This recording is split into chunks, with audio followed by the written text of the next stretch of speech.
Hey Bible readers, and happy Thursday. Today we're finishing 1 Corinthians chapter 7. In the background you can see the big white tent.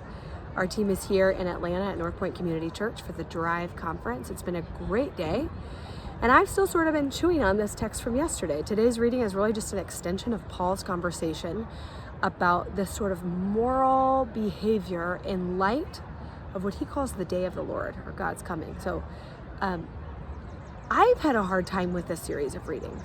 I don't know about you, but it's one of those things that makes me go back and think about, okay, this is a letter, it's somebody's mail, he's writing to people. What are they going through that could help me understand what he's saying? And here's what I realized. I got this again from my pal N.T. Wright in this book. Two things are happening here. For Paul, he believes that Jesus is returning soon, like in his lifetime. There's an urgency about the way he is instructing people to live, and he's like, hey, we're in crisis, this is coming soon. Because of that, let's get our priorities straight. So that's the first thing. The second is, I didn't know this, but in the whole Roman world, there was a famine, so there was a food shortage. So not only was there a spiritual impending, not crisis, but big thing happening where he thought Jesus was returning and soon, but there's a food shortage, there's a crisis in the world, and people are thinking okay, if things are ending, I don't know how this is gonna go, let's get our priorities straight. And that's kind of what's happening still in the end of chapter 7. So in light of that, I wanna focus on verse 35. What N.T. Wright says about it says, I'm saying this for your own benefit. I'm not placing restrictions on you. And for me in 2022, I read the last couple days readings and think rules, boring, or restrictive. It's that word there. He says, I'm not placing restrictions on you. My aim is that nothing will get in the way of your appropriate behavior and steady devotion to the Lord. So he's offering these guidelines so that nothing will get in the way of our appropriate behavior. And now, don't hear that as good little boys and good little girls sitting in their desks appropriately in Sunday school.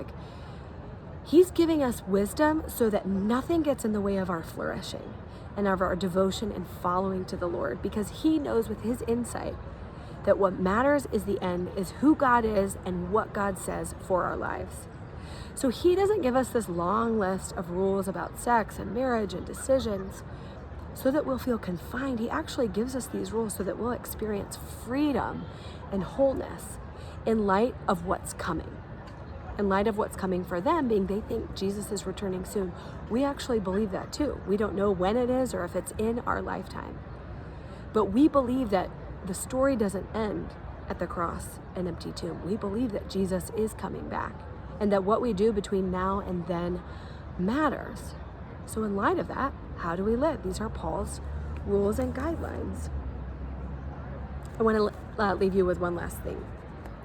One of the things N.T. Wright says is that Paul is trying to teach the Corinthians to think clearly, wisely, and above all Christianly about delicate issues where there is no absolute right and wrong. And I love that he says this, because so often we don't quite know by what lens we're looking at the world. We know that there are things about our upbringing and our place that we live and our birth order that filter how we see the world and see issues. But what Paul is saying is the first lens, the first filter we use to make decisions about circumstances where things aren't quite so black and white is to look at it in light of the gospel. In light of the news that we are broken and in need of help, that God sent his son Jesus to be the final king, to save us and rescue us so that we can follow him into abundant life. And that's the lens by which we ask and evaluate all kinds of questions in the world. So what questions are you asking? Are they questions like he raises about sexuality, about homosexuality? Are they questions about how to parent and raise your kids?